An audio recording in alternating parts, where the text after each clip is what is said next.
योगी सरकार की नीतियों पर किसानों का भरोसा तेजी से बढ़ा है। इस बार धान खरीद के लिए किसानों ने रिकॉर्ड रजिस्ट्रेशन कराया है। सरकार की पारदर्शी खरीद नीति और ऑनलाइन भुगतान व्यवस्था से किसानों में भरोसा मजबूत हुआ है। प्रशासन भी सुनिश्चित कर रहा है कि किसानों को समय पर भुगतान मिले और खरीद केंद्रों पर कोई दिक्कत न हो। उत्तर प्रदेश में 1 और 2 नवंबर को पुलिस भर्ती परीक्षा होने जा रही है। उम्मीदवारों के लिए वेबसाइट पर सूचना और प्रवेश पत्र जारी किए जाएंगे। परीक्षा के दौरान कड़ी निगरानी रखी जाएगी ताकि किसी भी प्रकार की गड़बड़ी न हो। मुख्यमंत्री योगी ने पारदर्शी भर्ती प्रक्रिया सुनिश्चित करने के निर्देश दिए हैं। लाखों उम्मीदवार इस परीक्षा का बेसब्री से इंतजार कर रहे हैं। यूपी स्वास्थ्य विभाग में 2000 विशेषज्ञ डॉक्टरों की भर्ती की तैयारी चल रही है। स्वास्थ्य महानिदेशालय ने शासन को अधियाचन भेज दिया है। ग्रामीण और शहरी अस्पतालों में डॉक्टरों की कमी को देखते हुए यह बड़ा कदम माना जा रहा है। भर्ती पूरी होने पर मरीजों को बेहतर इलाज मिलेगा और स्वास्थ्य सेवाएं मजबूत होंगी। अग्निशमन सेवाओं को और आधुनिक व सशक्त बनाने के निर्देश मुख्यमंत्री योगी आदित्यनाथ ने दिए हैं। उन्होंने कहा कि नई तकनीक से फायर ब्रिगेड की कार्यक्षमता बढ़ाई जाएगी। आग लगने की घटनाओं पर त्वरित कार्रवाई के लिए उपकरणों का आधुनिकीकरण जरूरी है। इससे नागरिकों की सुरक्षा सुनिश्चित की जा सकेगी। डीएलएड परीक्षा के लिए कानपुर में 6 केंद्र बनाए गए हैं। कुल 3513 विद्यार्थी परीक्षा में शामिल होंगे। परीक्षा 27 अक्टूबर से शुरू होगी। प्रशासन ने सभी केंद्रों पर सीसीटीवी कैमरे और कड़ी सुरक्षा के इंतजाम किए हैं। इस परीक्षा में शिक्षण पेशे से जुड़ने वाले उम्मीदवार शामिल होंगे।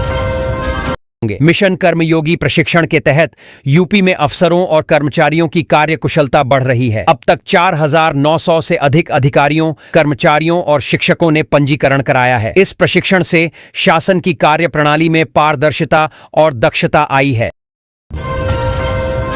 जेवर एयरपोर्ट से उड़ान भरने का सपना जल्द साकार होने वाला है। पहले चरण में 10 शहरों के लिए फ्लाइटें शुरू होंगी। एयरपोर्ट का निर्माण तेजी से अंतिम चरण में है। इसके शुरू होते ही प्रदेश की कनेक्टिविटी और व्यापार को बड़ी ताकत मिलेगी। स्थानीय युवाओं को भी रोजगार के अवसर मिलेंगे।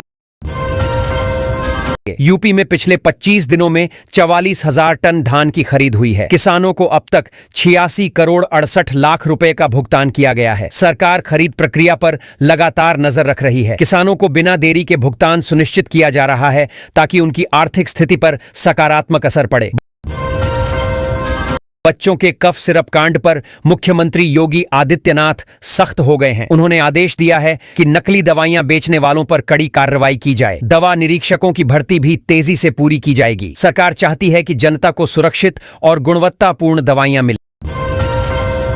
समर्थ उत्तर प्रदेश पोर्टल पर अब तक 53 लाख से अधिक सुझाव मिले हैं। यह पोर्टल जनता की राय के आधार पर शासन की योजनाएं बनाने में मदद कर रहा है। शीर्ष 5 जिलों ने सबसे ज्यादा सुझाव भेजे हैं। इससे पता चलता है कि लोग शासन में सक्रिय रूप से भाग ले रहे हैं।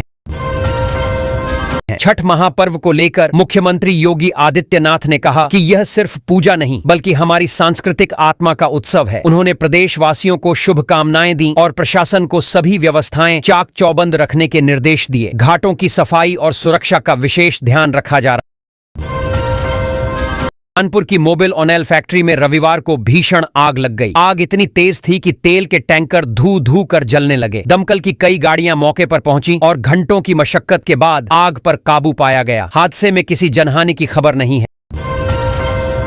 गाजियाबाद में राष्ट्रपति द्रौपदी मुर्मू 1.25 घंटे तक रुकेंगी। उनके साथ रक्षा मंत्री राजनाथ सिंह और मुख्यमंत्री योगी भी रहेंगे। सुरक्षा के कड़े इंतजाम किए गए हैं। राष्ट्रपति यहां एक सरकारी कार्यक्रम में शामिल होंगी। प्रशासन और पुलिस ने सभी तैयारियां पूरी कर ली।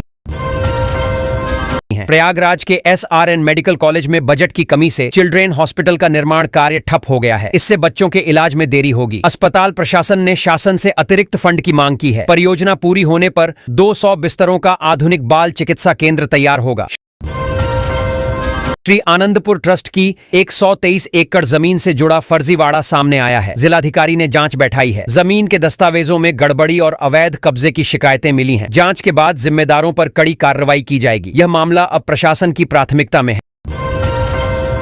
शास्त्री नगर सेंट्रल मार्केट में बना 35 साल पुराना अवैध कॉम्प्लेक्स ध्वस्त कर दिया गया है। कोर्ट के आदेश पर यह कार्रवाई की गई। नगर निगम और पुलिस की संयुक्त टीम ने भारी सुरक्षा व्यवस्था के बीच यह अभियान चलाया। स्थानीय लोगों ने राहत की सांस ली कि अब अवैध कब्जे हटेंगे। पुराने स्कूलों में लौटने से प्राइमरी के कई शिक्षक नाराज हैं। उन्होंने ट्रांसफर आदेश के खिलाफ हाई कोर्ट का दरवाजा खटखटाया है। शिक्षकों का कहना है कि वर्षों से नई जगह पढ़ा रहे हैं, अचानक वापसी से दिक्कत होगी। कोर्ट ने सरकार से जवाब मांगा है। यूपी में मिलावटखोरों पर कड़ा शिकंजा कसने की तैयारी है। एफएसडीए विभाग में जिला औषधि नियंत्रण अधिकारी का नया पद सृजित होगा। इससे खाद्य और दवा की गुणवत्ता की निगरानी और प्रभावी होगी। मिलावट रोकने के लिए सघन जांच अभियान चलाया जाएगा। यूपीएसएसएससी ने 2025 से 26 के लिए परीक्षा कैलेंडर जारी कर दिया है। इसमें सभी प्रमुख परीक्षाओं की तिथियां और विवरण शामिल हैं। उम्मीदवार अब अपनी तैयारी को सही दिशा में आगे बढ़ा सकते हैं। आयोग ने पारदर्शिता और समयबद्ध परीक्षा प्रणाली की बात दोहराई है। अगर पासपोर्ट बनवाते समय आपने पुराने पासपोर्ट की जानकारी छिपाई तो परेशानी बढ़ सकती है। विदेश मंत्रालय ने इस पर नई एडवाइजरी जारी की है। गलत जानकारी देने वालों की फाइल अटक सकती है। इसीलिए लोगों से अपील की गई है कि दस्तावेज पूरी सच्चाई के साथ भरें। जीएसटी में कटौती से यूपी में ऑटोमोबाइल कारोबार में भारी उछाल आया है। पिछले 15 दिनों में 633 कारों की बिक्री हुई है। डीलर्स का कहना है कि टैक्स राहत से ग्राहकों का उत्साह बढ़ा है। इससे राज्य में राजस्व संग्रह भी बेहतर होगा। यूपी वेदर अपडेट के अनुसार छठ पूजा के दौरान मौसम में बदलाव रहेगा। प्रदेश के कई हिस्सों में अगले 4 दिनों तक बारिश का अलर्ट जारी हुआ है। मौसम विभाग ने लोगों को सावधानी बरतने की सलाह दी है। तापमान में भी गिरावट आने की संभावना जताई गई है। यूपी के एक मदरसे में गर्ल्स इंटर कॉलेज चलाने का खुलासा हुआ है। जांच टीम ने पहुंचकर चौंकाने वाले तथ्य पाए। बिना अनुमति यह संस्थान वर्षों से संचालित था। अब इस पर कार्रवाई की तैयारी है। शिक्षा विभाग ने मामले की रिपोर्ट शासन को भेज दी है। कार्बाइड खाने से झेलने वाले युवाओं की संख्या अब 13 हो गई है। यह घटना स्थानीय बाजार में फलों की मिलावट से जुड़ी बताई जा रही है। स्वास्थ्य विभाग ने जांच शुरू कर दी है और दुकानदारों पर कड़ी कार्रवाई की चेतावनी दी है। लोगों से फलों को धोकर खाने की अपील की गई है। उत्तर प्रदेश में अब निवेशकों को आकर्षित करने के लिए कई योजनाएं शुरू की गई हैं। यूपी में फोकस सेक्टर डेस्क की स्थापना हुई है, जो करोड़ों के निवेश पाइपलाइन को धरातल पर उतारने का काम करेगी। सीएम योगी ने तेजी से निवेश बढ़ाने और औद्योगिक परियोजनाओं के लिए विशेष दिशा निर्देश दिए हैं। उत्तर प्रदेश पुलिस ने अग्निवीरों की भर्ती के लिए नई योजना शुरू की है। इसके तहत युवाओं को चयनित कर प्रशिक्षण देकर जल्द ही पुलिस में शामिल किया जाएगा। यह कदम प्रदेश में सुरक्षा व्यवस्था को मजबूत करने और युवाओं को रोजगार देने की दिशा में लिया गया है। यूपी में गन्ने के मूल्य बढ़ाने की मांग किसानों द्वारा जोर पकड़ रही है। हरियाणा की तर्ज पर किसानों का दबाव बढ़ता जा रहा है ताकि सरकार उचित मूल्य तय कर सके। किसानों की आर्थिक स्थिति सुधारने और उनकी फसल का लाभ सुनिश्चित करने के लिए यह कदम महत्वपूर्ण माना जा रहा है। गोरखपुर में 1 नवंबर से धान खरीद अभियान शुरू होगा। इस बार किसानों को प्रति क्विंटल 69 रुपये ज्यादा मिलेंगे। सरकार ने 1,65,000 टन धान खरीद का लक्ष्य रखा है। सभी केंद्रों पर ऑनलाइन पंजीकरण अनिवार्य रहेगा और भुगतान सीधे किसानों के खातों में किया जाएगा। नगर विस्तार के 5.5 साल बाद यूपी में शिक्षकों की नए सिरे से तैनाती का आदेश जारी हुआ है। बेसिक और माध्यमिक शिक्षक अब अपनी मूल तैनाती वाले विद्यालयों में वापस जाएंगे। इसका उद्देश्य शिक्षा गुणवत्ता बढ़ाना और विद्यार्थियों को स्थायी शिक्षक उपलब्ध कराना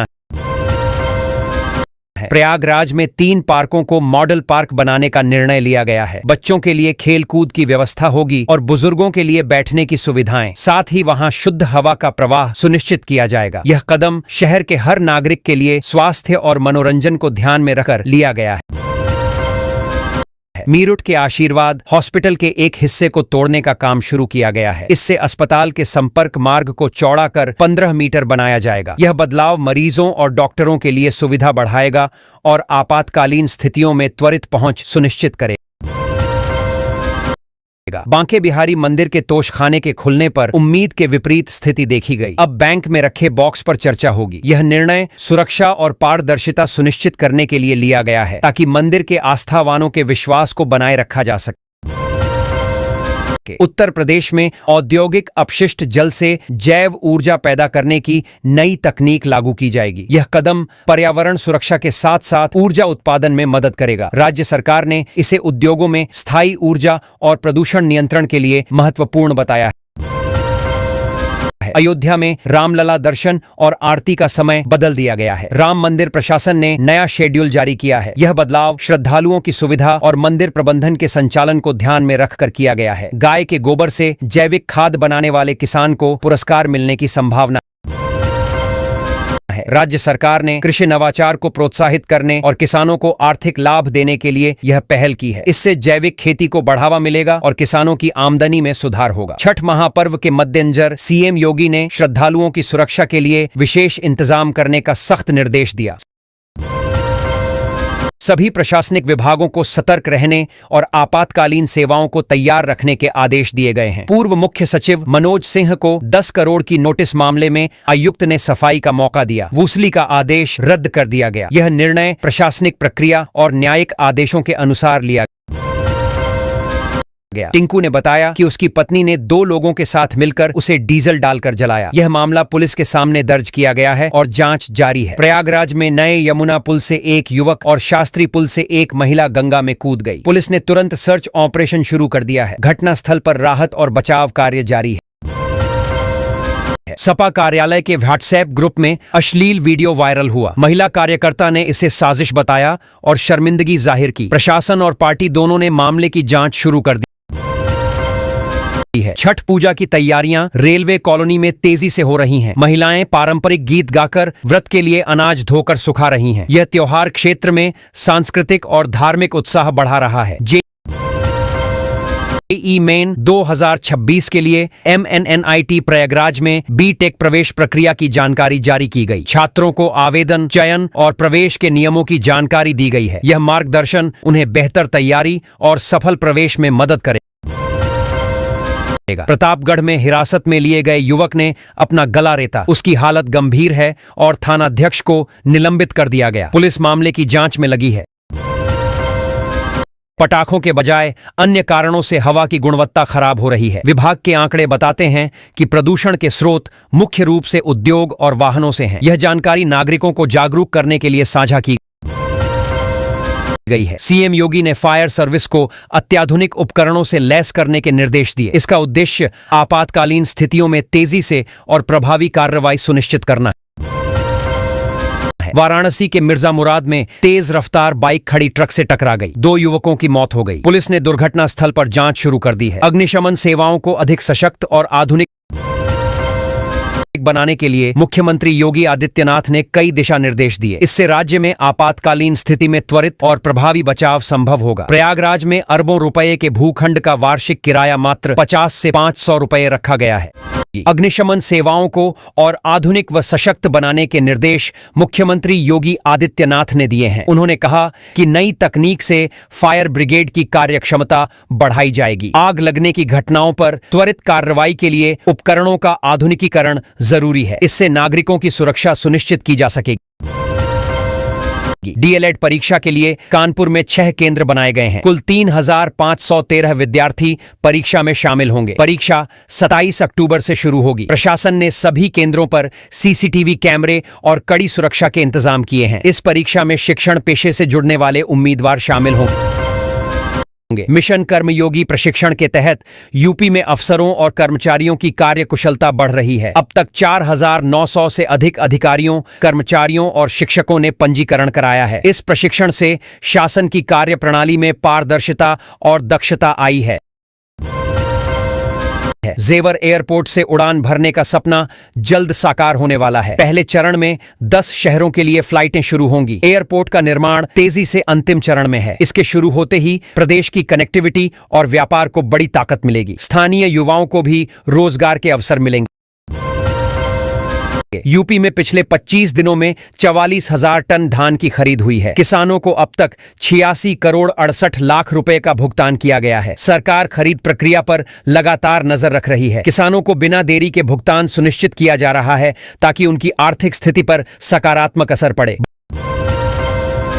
बच्चों के कफ सिरप कांड पर मुख्यमंत्री योगी आदित्यनाथ सख्त हो गए हैं। उन्होंने आदेश दिया है कि नकली दवाइयां बेचने वालों पर कड़ी कार्रवाई की जाए। दवा निरीक्षकों की भर्ती भी तेजी से पूरी की जाएगी। सरकार चाहती है कि जनता को सुरक्षित और गुणवत्तापूर्ण दवाइयां मिलें।